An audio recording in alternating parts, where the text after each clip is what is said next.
Hi guys, मैं हूँ इंशा और एक बहुत ही ज़्यादा इंटरेस्टिंग वीडियो मेरे आंखों के सामने आई तो मैंने सोचा क्यों नहीं, इसको तो हमें ज़रूर देखना चाहिए।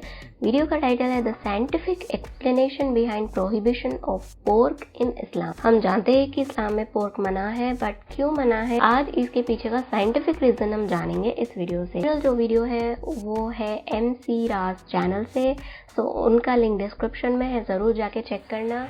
मैं एक चीज डेफिनेटली कह सकता हूं कि आप ये जरूर जानते होंगे कि इस्लाम में पोर्क प्रोहिबिटेड है, मतलब कोई भी मुसलमान सुअर का गोश्त नहीं खा सकता, वो उसके लिए हराम है। ये चीज इतनी कॉमन है कि ये सबको पता है, किसी को बताने की जरूरत नहीं। हालांकि अगर उनसे पूछा जाए कि आखिर क्यों इस्लाम में पोर्क हराम है, तो शायद 100 में 1 या 2 लोग इस सवाल का जवाब दे पाए। ऐसे में आज की इस वीडियो में हम इसी कॉन्सेप्ट के इंटरनल रीजन को समझेंगे कि आखिर इस्लाम में सुअर का गोश्त हराम क्यों है, आखिर क्यों सऊदी अरब ने पोर्क पर कंप्लीट बैन लगा रखा है, उसके पीछे का साइंटिफिक रीजन क्या है और सुअर का गोश्त खाने से नुकसान क्या क्या है, और इसके अलावा सुअर को लेकर कुछ अजीब अजीब अफवाहें भी है, उसका भी सच आपको बताएंगे।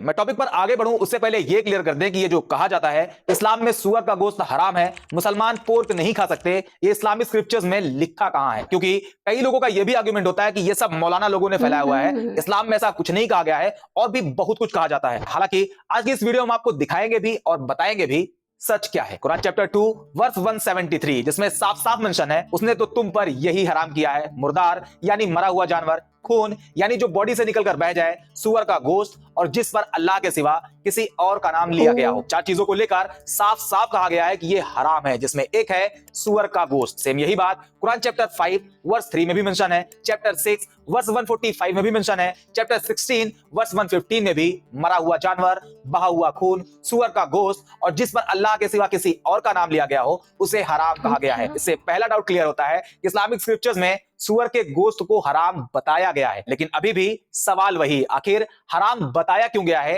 रीजन क्या है, अब इसे समझते हैं। आगे बढ़ने से पहले आपसे एक रिक्वेस्ट है कि आप इस वीडियो को लाइक जरूर करें और एक अच्छा सा कमेंट कर दें, इससे हमें और नए लोगों से जुड़ने में मदद मिलेगी और YouTube इस वीडियो को ज्यादा से ज्यादा लोगों को रिकमेंड करेगा। टॉपिक पर वापस आते हैं, बेसिक से शुरू करें तो अगर आप रूरल एरिया से बिलोंग करते हो या आपने कभी देखा हो कि सुअर एक बेहद ही गंदा जानवर है जो गंदे पानी में, कीचड़ में रहता है और आज भी रूरल एरियाज में लोगों के पास टॉयलेट होने के बावजूद वो घर से बाहर खुले मैदान में जाते हैं, और जिनके घर टॉयलेट है ही नहीं उनकी तो मजबूरी है बाहर जाना। ऐसे में जो सुअर होता है वो उन इंसानों के बॉडी वेस्ट को खा जाता है। अब आप सोचिए, जो सुअर गंदगी में रहता है, इंसानों के मलमूत्र खाता है, गंदगी खाता है, मरे हुए सड़े हुए जानवर का गोश्त खाता है, तो क्या उस सुअर का गोश्त खाने लायक हो सकता है? क्या उसे इंसान को खाना चाहिए? एक नॉर्मल इंसान का जवाब तो ना ही होगा। लेकिन फिर भी दूसरी कंडीशन में आपका ख्याल यह भी हो सकता है, ये तो रूरल एरियाज में होता है, वहां पे सुअर का पालन पोषण सही से नहीं होता इसलिए वो गंदगी में रहते हैं, लेकिन बड़े शहरों में या हाई डेवलप्ड कंट्री में वेल मेंटेन फार्म होते हैं जहां पे सुअर की हाई क्लास देखरेख होती है, वो जहां रहते हैं वो जगह साफ सुथरी होती है, और ऐसा इसलिए क्योंकि फॉर्म को इसी तरह दिखाया जाता है, जबकि सच्चाई ये है कि सुअर का नेचर ही है वो गंदगी खाएगा ही खाएगा। ऐसे में फॉर्म में रहने वाले सुअर एक दूसरे के ही बॉडी वेस्ट को खा जाते हैं, यहां तक कि अपने ही बॉडी वेस्ट को खा जाते हैं। एक लाइन में कहें तो सुअर एक गंदा जानवर ही है। ये तो ऊपर ऊपर की चीजें हुई जो आम इंसान को दिखाई देती हैं, जिसे देखकर एक नॉर्मल इंसान तो कभी भी सुअर का गोश्त खाने की सोच भी नहीं सकता। लेकिन फिर भी अगर इन चीजों को अवॉइड करें और सुअर के गोश्त से होने वाले नुकसान के साइंटिफिक रीजन को देखें तो सबसे पहले आता है उसका बॉडी स्ट्रक्चर। शायद आपको यह पता होगा कि सुअर को पसीना नहीं आता। अब नहीं आता तो नहीं आता, इसमें क्या, तो इसमें बहुत बड़ी प्रॉब्लम है, क्योंकि बॉडी से पसीना निकलना बेहद जरूरी होता है और इसके कई फायदे होते हैं। जैसे पसीना निकलने की वजह से बॉडी का इंटरनल टेंपरेचर मेंटेन रहता है, अगर बॉडी में किसी वजह से भी एक्सेस एनर्जी प्रोड्यूस होती है तब भी वो पसीना बनकर बाहर निकल जाती है। और जो बॉडी से पसीना बनकर निकलता है वो पानी भी होता है, मॉइस्चराइजर भी होता है, साथ ही साथ कुछ टॉक्सिक सब्सटेंसेस भी होते हैं जो पसीने के साथ बाहर निकल जाते हैं, और इससे skin maintain and body fit रहती है। और ये जो पसीना निकलता है इसमें बेसिकली 2 चीजें काम करती हैं, एक होता है पोर्स और दूसरा स्वेट ग्लैंड्स। इसमें जो पोर्स होता है वो बॉडी स्किन के सरफेस पर छोटे छोटे खुले हुए छेद होते हैं, और स्वेट ग्लैंड्स स्किन के अंदर होती है जो कि पोर्स से कनेक्टेड होती है, और यही ग्लैंड्स पसीना प्रोड्यूस करती है। सेम चीज अगर आप सुअर के केस में देखेंगे तो सुअर एक ऐसा जानवर है जिसमें पोर्स और स्वेट ग्लैंड्स काफी कम होती है। कम होने की वजह से इन्हें पसीना नहीं आता, और जब इन्हें पसीना नहीं आता तो बॉडी के अंदर मौजूद टॉक्सिक सब्सटेंसेस सुअर की बॉडी से बाहर ही नहीं निकल पाते। इसके अलावा जब इन्हें पसीना नहीं आता तो इनका बॉडी टेम्परेचर मेंटेन नहीं रहता, और यही वजह है कि सुअर अपने उसी बॉडी टेम्परेचर को मेंटेन रखने के लिए गंदे पानी में, नाले में डूबा रहता है, यहां तक कि कीचड़ में घुसा रहता है। दूसरे नंबर पे आता है फैट एंड कोलेस्ट्रॉल। और इन दोनों फैक्टर को अगर मैं आपको एक एक लाइन में समझाऊं तो कोलेस्ट्रॉल एक स्पेशल टाइप का लिपिड होता है जो ऑलरेडी इंसान की बॉडी में मौजूद होता है, जो कि फूड से ही आता है और ये बॉडी के लिए जरूरी भी है, लेकिन अगर इसकी क्वांटिटी बढ़ जाए तो ये बेहद खतरनाक भी है। कैसे, अभी आगे आपको बताएंगे। दूसरा है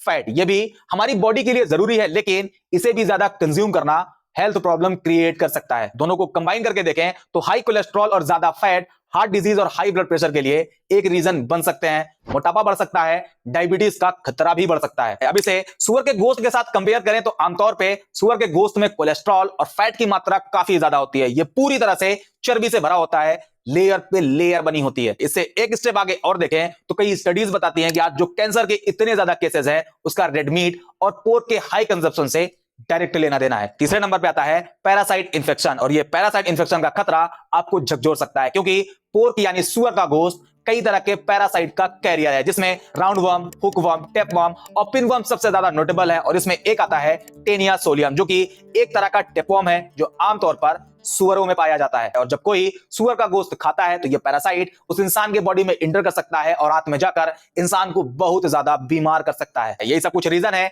जिस वजह से इस्लाम में सुअर का गोश्त खाने से मना किया गया है। लेकिन ऐसा भी नहीं है यह सिर्फ इस्लाम में मना किया गया है। अब आपको थोड़ी सी हैरानी और होगी, क्योंकि पोर्क को यहूदी रिलीजन में भी खाने से मना किया गया है। लेविटिकस का चैप्टर 11 जो कि क्लीन एंड अनक्लीन फूड के बारे में बताता है, और उसके वर्स 3 में कहा गया है वो जानवर जैसे भेड़, हिरन, जिनके खुर 2 हिस्सों में बटे हुए हैं और वो जुगाली भी करते हैं, उन्हें कंज्यूम किया जा सकता है, जबकि सुअर जुगाली नहीं करते इसलिए उसे नहीं खाना चाहिए। इसी तरह डिटरोनॉमी चैप्टर 14 वर्स 8 में कहा गया है सुअर भी अनक्लीन है, हालांकि इसके खुर 2 हिस्सों में बटे हुए हैं, फिर भी वो जुगाली नहीं करता, तुम्हें उसका गोश्त नहीं खाना चाहिए। आप थोड़ा सा अगर इसके हिस्ट्री में जाएं तो रोमन पीरियड में जो नॉन ज्यूज लोग थे वो ये बात जानते थे कि यहूदी के लिए सुअर का गोश्त अनक्लीन है, बावजूद इसके यहूदियों को सुअर का गोश्त खिलाने की जबरन कोशिश करी जाती थी। मैकाबीज के अकॉर्डिंग सेल्यूसिड सम्राट एंटियोकस फोर्थ ने यहूदी रिलीजन के प्रैक्टिस पर बैन लगाने की अपनी कोशिश में एक काम यह भी किया था कि यहूदियों को सुअर का गोश्त खाने को मजबूर किया गया था, और यही काम अलेक्जेंड्रिया दंगों में भी किया गया था। ये तो यहूदी की बात हुई। अब अगर मॉडर्न क्रिश्चियनिटी में देखें तो यहां पर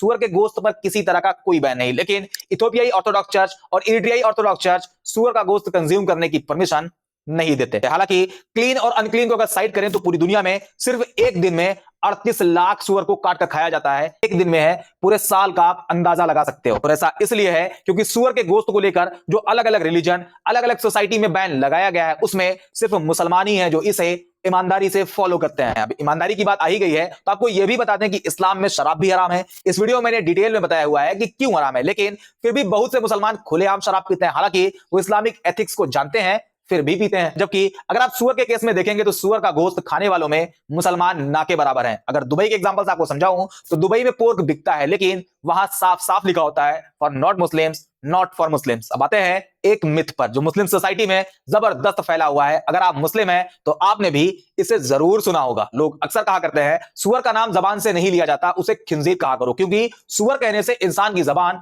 40 दिनों के लिए गंदी हो जाती है। ये आपने भी जरूर सुना होगा। यहां तक कि इसे लेकर लोग इस तरह से रिएक्ट करते हैं कि एक जगह मस्जिद में एक इमाम ने अपनी तकरीर के बीच सुअर का नाम ले लिया तो वहां के लोगों ने उन्हें मस्जिद की इमामत से ही हटा दिया। हालांकि ऐसा बिल्कुल भी नहीं है। इस्लामिक स्क्रिप्चर्स और इस्लामिक स्कॉलर के अकॉर्डिंग सुअर खाना हराम है, बल्कि उसका खून, हड्डी, बाल, थूक, उसकी पूरी बॉडी से निकलने वाली हर चीज गंदी है। ये सब सही है, लेकिन सुअर का नाम लेने से 40 दिन तक जबान गंदी हो जाती है, ये सिर्फ एक मिथ है। क्योंकि बुरी से बुरी चीज का बुराई के साथ नाम लेना बुरा नहीं, क्योंकि बुरी चीज की बुराई भी बगैर नाम लिए नहीं की जा सकती। एग्जांपल से आपको समझाऊं तो इब्लीस, फिरौन, हमान, अबू लहब, ये नाम बहुत ही गंदा है, लेकिन फिर भी ये कुरान में आया है और मुसलमान इसे पढ़ते भी हैं। सेम ऐसे ही सुअर का नाम लेकर सुअर के शरई हुक्म के बारे में लोगों को बताना बिल्कुल भी बुरा नहीं। फिर वो मस्जिद में लिया जाए, गैर मस्जिद में लिया जाए, तकरीर में लिया जाए या फिर आम लोगों के बीच होने वाली बातचीत में लिया जाए, क्योंकि कुरान में भी सुअर का नाम कई बार आया है, जिसे अरबी में खिंजीर कहा जाता है और खिंजीर को ही इंडियन सब कॉन्टिनेंट में सुअर कहा जाता है। ऐसे में अगर आप कुरान के उस पार्ट को नमाज में भी पढ़ते हो जिसमें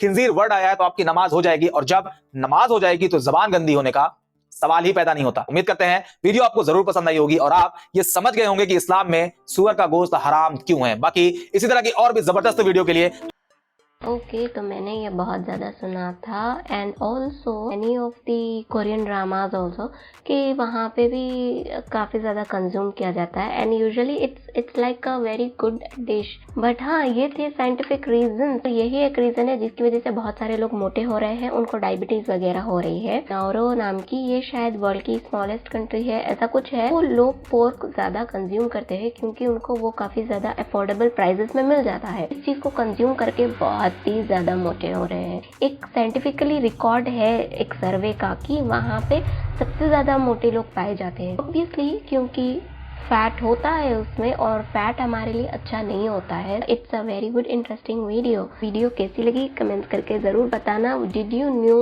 दिस? मुझे ये नहीं पता था कि वो लोग खुद का ही फीकल मैटर जो है ना उसको भी खा लेते हैं, तो ये बात भी नहीं पता थी। और ये शायद ही मैंने किसी भी अमेरिकन या वेस्टर्न चैनल पे देखा होगा। तुम्हें अगर पता है तो कमेंट्स करके बताना। वीडियो अच्छी लगी है तो इसको लाइक शेयर एंड सब्सक्राइब जरूर कर लेना। और रिसेंटली हमने मोहम्मद अली मिर्जा पे कुछ वीडियोस बनाई थी, तो उनका लिंक यहाँ पे है, क्लिक करके जरूर देखना। Thanks for watching.